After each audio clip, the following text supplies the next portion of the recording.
There are many chemical and physical properties that vary in a systematic way according to an element's position on the periodic table. In this section, we'll discuss several physical properties of elements that have an important influence on their chemical properties. We will also see how these properties correlate to an atom's electron configuration, because the electron configuration is also related to the location of an element on the periodic table as well. So we will study their periodic variations. The four different trends that we will look at are effective nuclear charge, atomic and ionic sizes, ionization energy, and electron affinity. Many of an atom's properties are determined by the amount of positive charge felt by the atom's outermost electrons. The outermost electrons are called the valence electrons. Those are in the highest value of N, or in the highest energy level. Except for hydrogen, the positive charge felt is always less than the full nuclear charge, because the negative charge of electrons in the inner shells will often partially shield or cancel out some of the positive charge of the nucleus. The effective nuclear charge, or ENC for short, is the net positive charge experienced by valence outermost electrons. Electrons in inner shells shield the electrons that are in outer shells quite effectively from the nuclear charge, or in other words, the positive charge of the nucleus. Electrons that are in the same subshell do not shield each other. They are the same distance from the nucleus, and their electron-electron repulsions are causing them to want to stay away from one another. We can calculate the effective nuclear charge, which is often abbreviated as ZEFF, by taking the nuclear charge Z and subtracting off the number of shielding electrons. The number of shielding electrons is going to be different for each element. We might also refer to the shielding electrons as the core or inner electrons. For example, let's calculate the effective nuclear charge for lithium. We can start by writing the electron configuration for lithium. Lithium's atomic number is 3, so we would say that the nuclear charge, or Z, is equal to 3, and we have 3 electrons to place when we write the electron configuration. The configuration is 1s2, 2s1. Remember, the superscripts will add up to the number of electrons in your atom. So for lithium, that means that there's 2 electrons that are occupying the inner 1s orbital, and there's 1 electron inside of the outer 2s orbital. Between the values of N, we have 1 or we have 2. 2 is the highest value of N that we can see. Therefore, the N equals 2 shell is the outermost shell. Therefore, the inner electrons for lithium will be the electrons residing within the 1s orbital. Those will be our core electrons, and those are the electrons that do the shielding.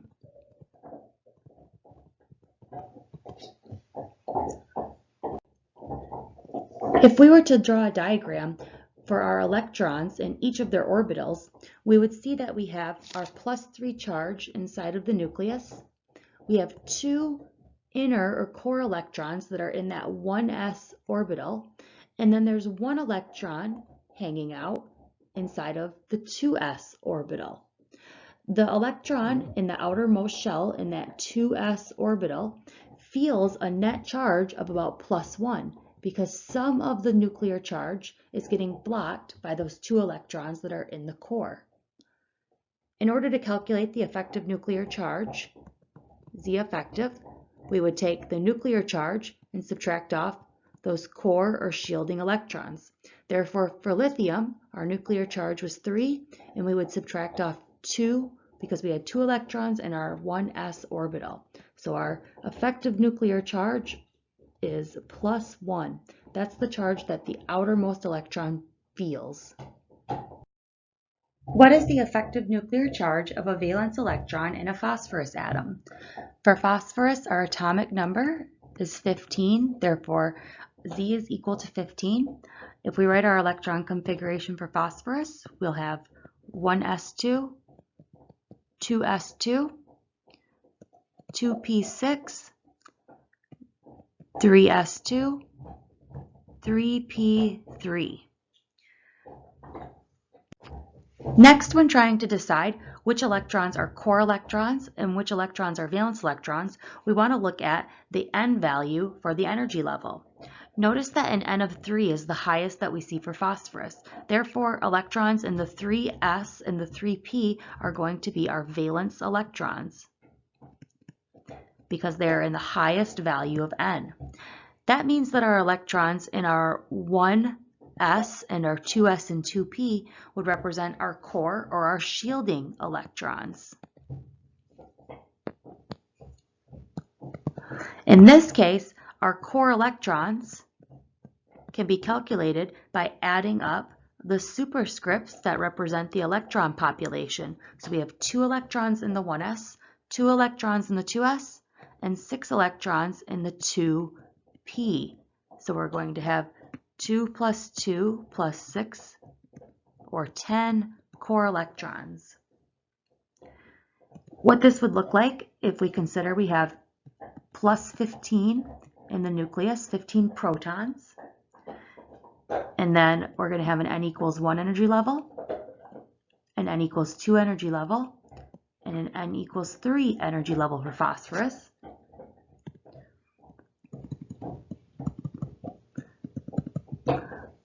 We're trying to figure out the charge that the outermost electron would feel.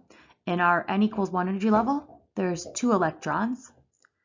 In our N equals 2 energy level, which now includes 2s and 2p, there's going to be 8 electrons.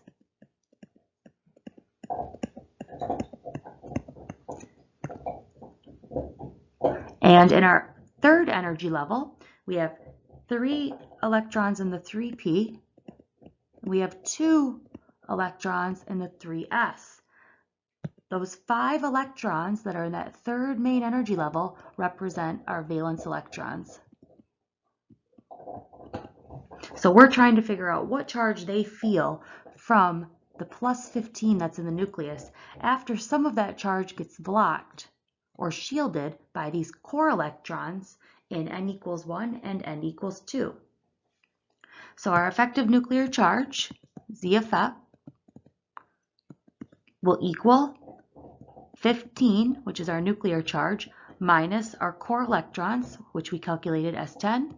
Therefore, effective nuclear charge will be plus 5.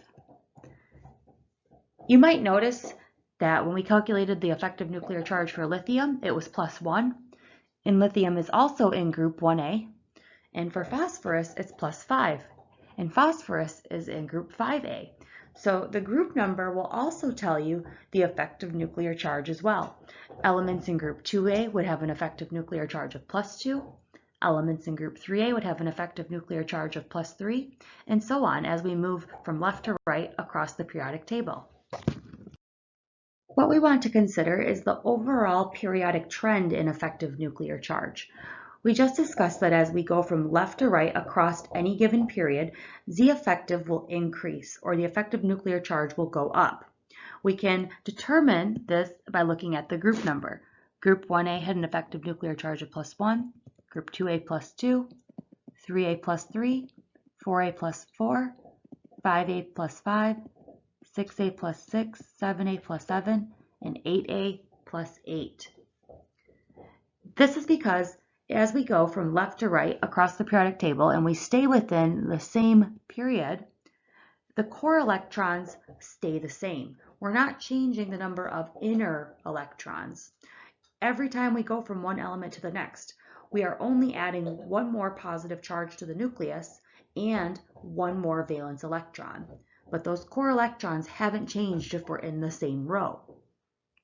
Now, it might seem that every element within group 1A all has a nuclear charge of plus 1, but these are perfect nuclear charges if the core electrons shielded 100% perfectly. And those core electrons do not always shield 100% perfectly, so there is a little bit of variation within each of these groups. Notice the trend as we go from top to bottom within a group or a family, the effective nuclear charge decreases.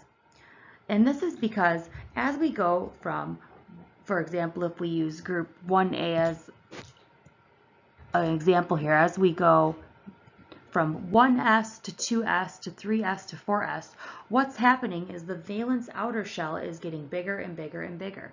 So we could have a 1s orbital, a 2s, and a 3s.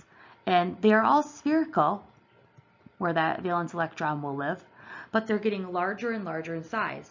And therefore the electron is going to live farther and farther away from the nucleus in each case.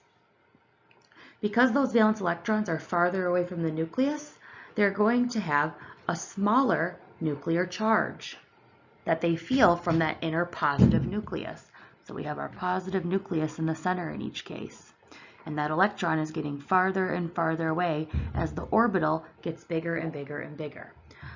We'll see that a lot of the other trends we talk about highly depend upon these trends for effective nuclear charge. I often will draw kind of a makeshift periodic table where I just use a square, and for each trend I like to remember them in terms of them increasing. So for effective nuclear charge, I would say it increases across the periodic table from left to right, and then it increases from bottom to top within a group.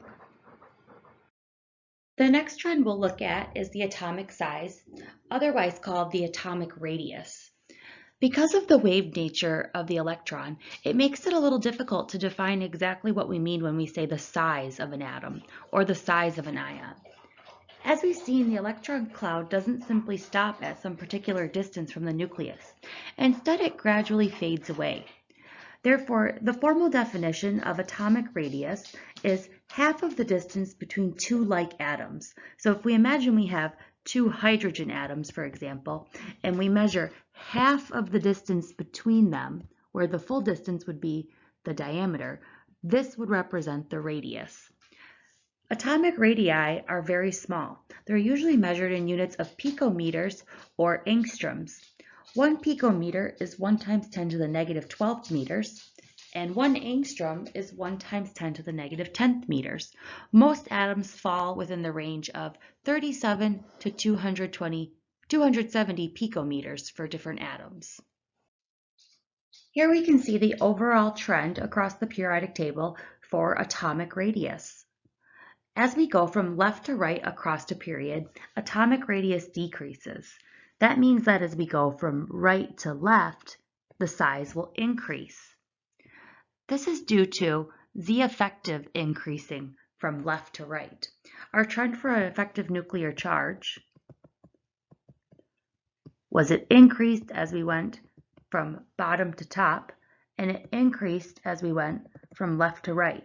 We can see that the trend for atomic size is the exact opposite that of effective nuclear charge. So as we go from left to right across the period, the effective nuclear charge increases.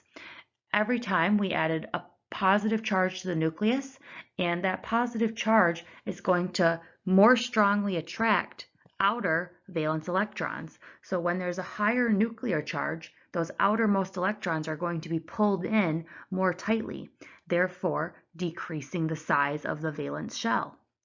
So that's why our size gets smaller from left to right across a given period. The valence shell will get smaller and smaller and smaller and drawn in closer as the effective nuclear charge increases. As we go from top to bottom within a group, the atomic radius also increases. So as we go down a family, the size of the atoms get bigger. This is due to the outer valence shell getting larger and larger. So if we have a 1s orbital versus a 2s orbital versus a 3s orbital, we just talked about that the electron is going to be farther and farther away from the nucleus. And therefore, the size of the atom is going to be bigger and bigger and bigger as well. So our overall trend for size, looking at the periodic table, if we were to draw, we would have an increase from right to left, and we would have an increase from top to bottom. If we were to look at some atomic sizes across the periodic table, we can see that this trend holds true. Our smallest radius is helium in the upper right corner. And then as we move down group 8A, we can see that the sizes are getting bigger and bigger. Neon is 70, argon is 98. If we go from right to left within a family, neon is 70, and then fluorine gets a little bit bigger at 72, oxygen at 73. There are a few anomalies within the periodic table, such as nitrogen, but overall the trend is it's getting larger and larger and larger, with lithium being at 152. Our largest atoms we would find on the left-hand side of the periodic table as we go down. If we go down group 1A, hydrogen at 37, lithium 152, sodium 186, all the way down to cesium at 265. That's going to be representative of our largest atom in the lower left corner. Which atom in the following pairs would be smaller? So we can use our trend in size. We know that it increases in this direction and increases in this direction to determine which of the following would be smaller. Between sodium and potassium, sodium is in group 1A, potassium is in group 1A, but sodium is higher on the periodic table than potassium is. Therefore, it's going to be the smaller atom. Between oxygen and fluorine are both within the same period number. They're both in period number 2, but oxygen is to the left of fluorine, therefore it's going to be a little bit larger. So fluorine will be the smaller atom because it has a higher effective nuclear charge. Between aluminum and magnesium are both in period number 3, and magnesium is to the left of aluminum, so aluminum has the greater effective nuclear charge, so those outer electrons will be drawn in more and the size will be smaller. Between bismuth and phosphorus are both in group 5A, so they're in the same family, and as we go down a group, the outer shell gets bigger and bigger and bigger, so phosphorus would be filling a 3p subshell with its valence electrons, and bismuth would be filling a 6p subshell with its valence electrons. So they're going to have the same shape for a p subshell, but a 6p is going to be much larger in size than a 3p orbital. So our larger atom will be bismuth, so our smaller one would be phosphorus. We can also look at a trend for ionic radii. Ion sizes will parallel neutral atom sizes, but we have to consider how the size will change when we form different cations or anions. Anions end up being larger than their parent or neutral atom. They'll have the same effective nuclear charge, but the radius is going to expand when we add extra electrons. For example, if we consider starting with a neutral fluorine atom, we can see that the radius is 128 picometers. When fluorine gains one electron to become the fluoride anion, the radius expands up to 272 picometers. By adding that extra electron, we've now created more electron-electron repulsions within that valence shell, and therefore they try to spread out more, causing the radius to expand for anions. For cations, we see that the radius gets smaller than the parent neutral atom. They will have the same effective nuclear charge, but they'll have less electrons. The radius contracts. If we compare a neutral lithium atom to a lithium plus 1 ion, we know lithium is a group 1A metal and it will lose one electron.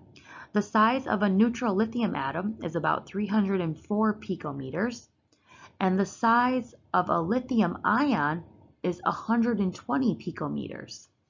If we consider our electron configuration for lithium, it would be 1s2, 2s1. The electron we know that will be given up when lithium becomes an ion is the electron in the highest value of n, or lithium's 2s electron will be given up. So the electron configuration for the lithium ion will simply be 1s2. When we had a neutral lithium atom, we had to have the valence electron in the outermost shell, which was N equals 2. Once it becomes a lithium ion, the outermost shell is now N equals 1, which is much smaller than an N equals 2. Therefore, the size shrinks. And depending upon how many electrons you lose when you form a cation, the size can continually get smaller. Consider a transition metal. They form multiple charges. Neutral iron has a size of about 232 picometers. When it becomes the iron 2 ion and loses 2 electrons, it shrinks in size to 152 picometers. That would be the result of it giving up its 2 4s electrons first. Then iron can also form a 3 plus ion, so that means it would have to lose one more electron. When it loses one more electron and becomes iron 3 plus, the size shrinks even more to 128 picometers. When it loses that last third electron, that would be the result of it losing one of its 3d electrons. So first we lost 2 electrons from the 4s and the size shrunk because then our highest energy level was 3d. Then it lost one more electron from its 3d, and it had less electron-electron repulsions because it had one less electron in that outermost shell. So the size was able to get even smaller.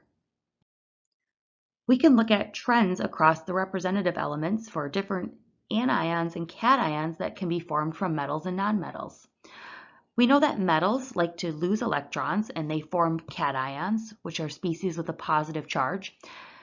The respective cation is always going to be smaller than the neutral atom from which it was formed because it gave up electrons and now the valence electrons are in a smaller energy level or a lower value of N. So if we compare a neutral lithium atom, 1.52, to a lithium ion, only 0.6. A neutral sodium atom, 1.86, to a sodium ion, 0.95. We can still see the trend of size overall increasing as we go from top to bottom within a given family. But overall, all of the ions are going to be smaller than their respective neutral atoms. For anions, we'd be working with elements in the upper right corner of the periodic table, which would be our nonmetals. Anions form a negative charge. Anytime we form an anion, we're going to be adding electrons to that. Negative ions will always be larger than the atoms from which they are formed. As we go from left to right within a period, we can see that our atomic size is increasing. And as we go from top to bottom, we can see that our atomic or ionic size is increasing across the periodic table, just like the trend we learned earlier. But when we compare our neutral atom, such as nitrogen, with a size of 0.7 to a nitride anion that's gained 3 electrons, the size is now 1.71. We can see that it's increased. We can use these trends for neutral atoms and for ions in order to make comparisons about them just by using our periodic table. Which atom or ion in the following pairs would be larger? In the first one, we have neutral oxygen versus the oxide anion. We just learned that anions are always going to be bigger than their neutral atoms, therefore O2 minus will be bigger. Magnesium versus magnesium 2+. Magnesium is a metal and therefore it forms a cation. The cations will be smaller than their neutral atoms, so magnesium will be larger. Iron 2+ or iron 3+. Iron 2+ has given up 2 of its 4s electrons, whereas iron 3+ has given up 2 of its 4s electrons and 1 of its 3d electrons. As we lose more and more electrons, the cations will get smaller and smaller and smaller. Therefore, the larger one is going to be the iron 2+ ion. And lastly, we have neutral hydrogen, or we have H-, which is the hydride anion. And since hydride is an anion, it's going to be larger than our neutral hydrogen. The next periodic trend we'll look at is something called the ionization energy. Ionization energy is abbreviated with IE, and it is the minimum energy required to move an electron from an atom in its gaseous phase. In effect, the ionization energy is a measure of how much work is required to pull an electron from an atom, so it also reflects how tightly that electron is held by the atom. Within the periodic table, there are trends in the way that ionization varies that will be useful to know and we'll also refer to in later discussions. Let's start with hydrogen. Hydrogen has the atomic number 1, and if we were to look at our electron configuration for a neutral hydrogen atom, we would see that it is 1s1. When hydrogen gets 1 electron taken away, so minus 1 electron, it'll form a hydrogen ion with a +1 charge. When we talk about the ionization energy, we're referring to the energy that's required to yank that 1 electron away from an atom. So for hydrogen, the energy required to remove 1 electron is 1,312 kilojoules per mole. Since it's an energy, units are often reported in kilojoules or kilojoules per mole. Let's compare that to another group 1A metal, cesium. Cesium is much lower than hydrogen in group 1A, so it's living in a larger atomic orbital and it's bigger in size. Z is equal to 55, which is the number of protons and the number of electrons. And cesium is in period number 6, so its electron configuration is krypton, brackets, brackets, and then its valence electrons are 6s1. If we take away 1 electron from cesium, we would form a cesium +1 ion.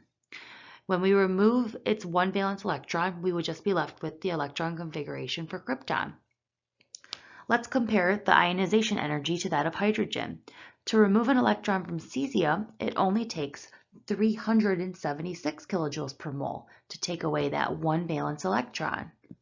This is much smaller than we saw for the energy required to take an electron away from a hydrogen atom. This is because as we went down a group of the periodic table, our electrons were farther and farther away from the nucleus. Our size, we said, of our atom got bigger. And typically, larger atoms have lower ionization energies. It's easier to remove a valence electron from a 6s orbital than it is to remove a valence electron from a 1s orbital, because the 6s orbital is much farther away from the nucleus. 6s would be much bigger than 1s. And so since it's so much farther away from our positive nucleus, that electron is going to be easier to be ripped away from that atom. It'll require less energy. Now let's compare two atoms' ionization energies that are in the same period. Hydrogen and helium are both in group 1A. Hydrogen has an atomic number of 1, and we just saw that the energy required to rip away the one electron that hydrogen has requires 1,300 kilojoules per mole. Whereas helium's configuration is 1s2, and so if we remove 1 electron from helium, the helium plus ion would have a configuration of 1s1. It requires 2,372 kilojoules per mole to take away 1 electron from a helium atom. So it takes much more energy to remove 1 electron from helium, even though it's also in a 1s orbital. When we go from hydrogen to helium, we could say that our orbitals are the same in size because they're both 1s. But when we have hydrogen, we have 1 electron in that 1s orbital, and with helium, we have 2 electrons in our 1s orbital. It's easier to remove an electron from hydrogen because we're taking away 1 electron, whereas in helium, we're taking away 1 electron from an atom that has a completely full 1s orbital. Therefore, it's harder to take away that 1 electron and requires much more energy. Also, recall our trend for effective nuclear charge. As we went from left to right across the periodic table, the effective nuclear charge increased, and the size got smaller.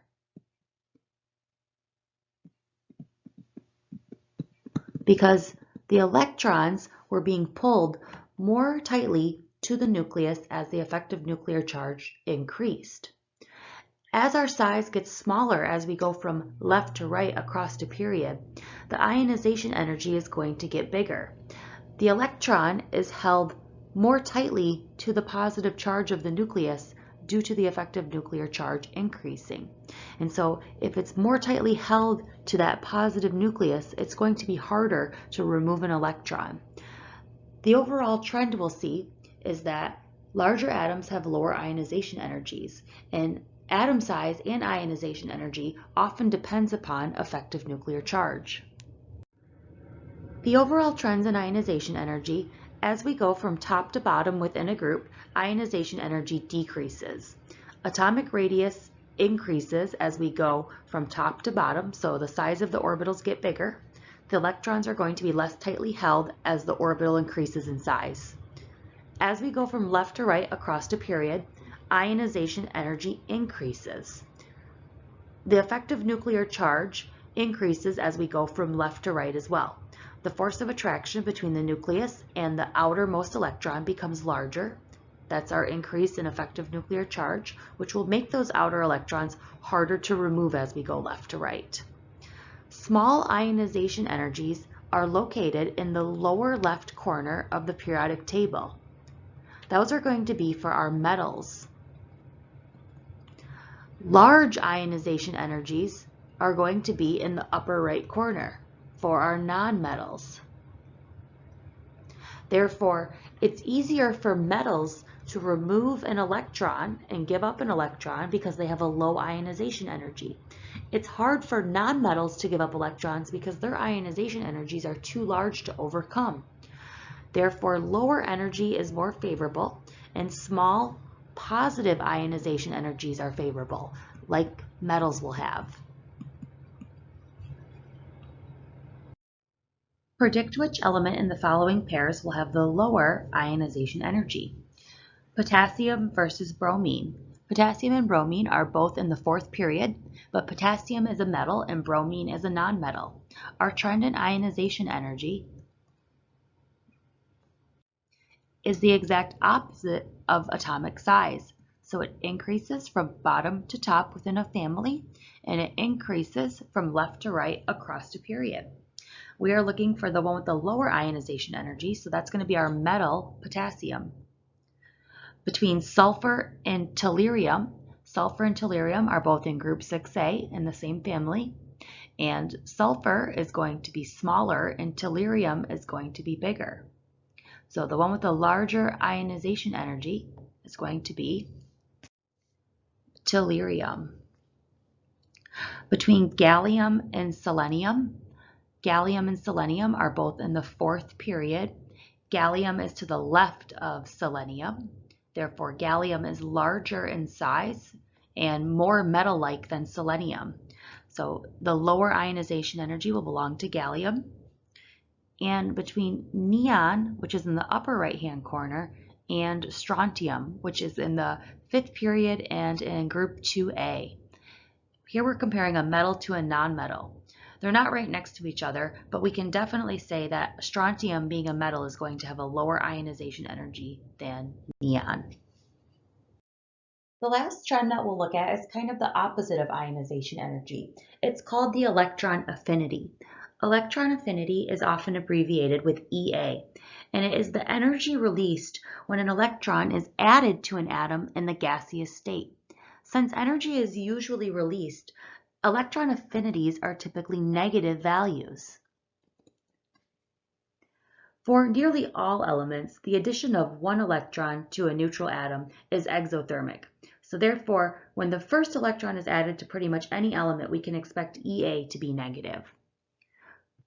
Let's consider chlorine. The atomic number for chlorine is 17. Our electron configuration for chlorine is 1s2, 2s2, 2p6, 3s2, 3p5. If we add one electron to chlorine and it becomes the chloride anion, that one electron is going to go into the highest value of N where there's space for it, which would be the 3p subshell. We know we can fit 6 electrons in the p subshell, and right now there's only 5. So our configuration for chloride will become 3p6 when we add that one electron. And when chlorine gains one electron, 349 kilojoules per mole of energy are released. Recall the negative sign out front doesn't really mean negative, it just means energy is being given off.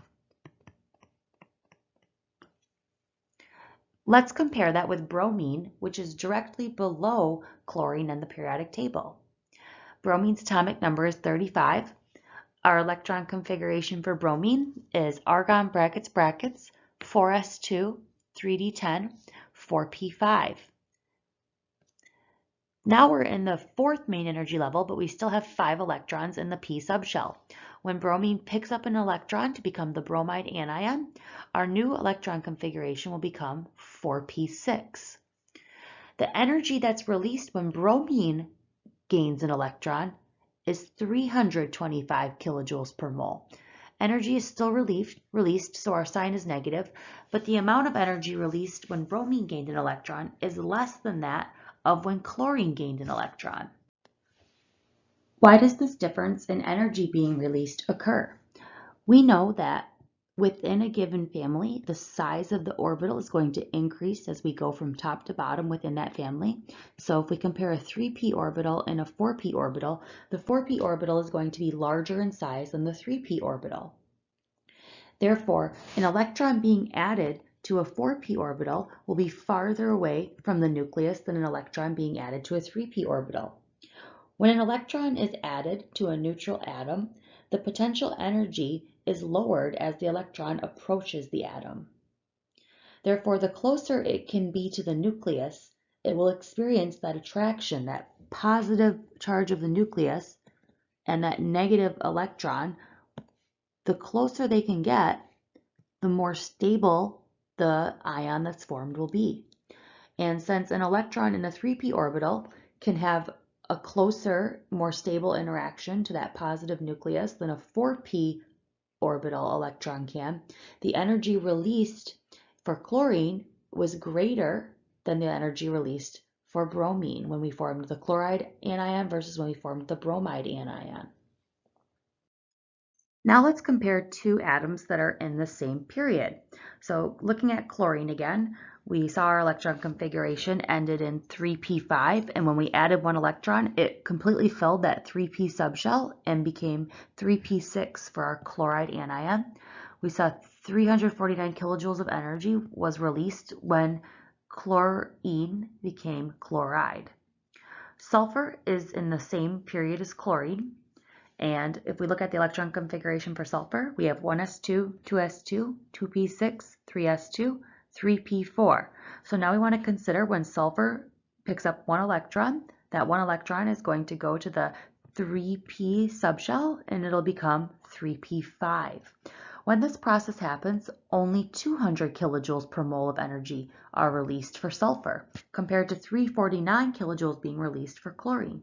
So clearly, sulfur adding one electron to it is less stable than adding one electron to chlorine. And this trend that we see has to do directly with the effective nuclear charge.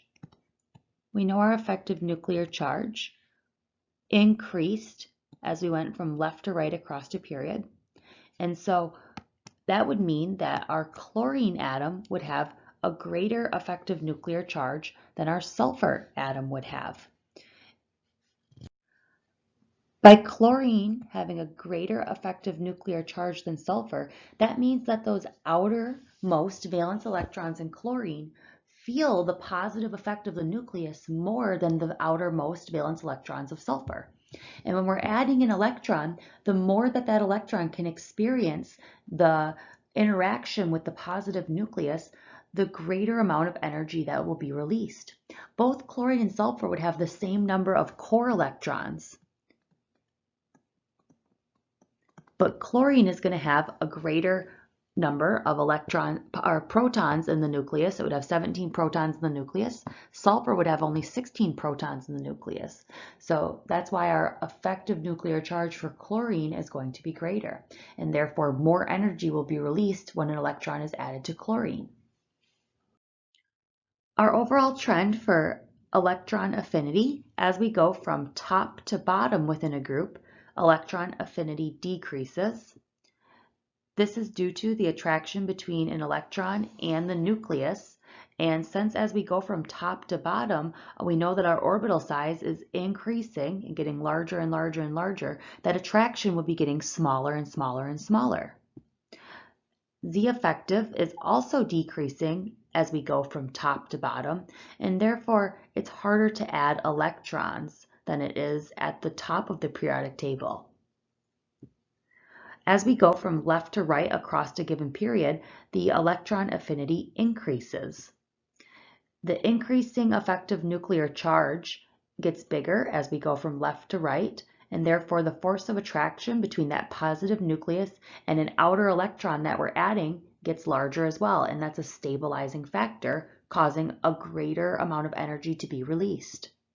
So it's easier to add electrons to atoms that have a higher effective nuclear charge. This means that our smaller first ionization electron affinities are going to be located in the lower left-hand corner where we have metals. And our largest, most negative electron affinities are going to be in the upper right-hand corner where we find our nonmetals. This is the same trend that we saw with ionization energy, only electron affinity means something totally different. Releasing more energy is favorable, so large negative values for EA are what's favorable.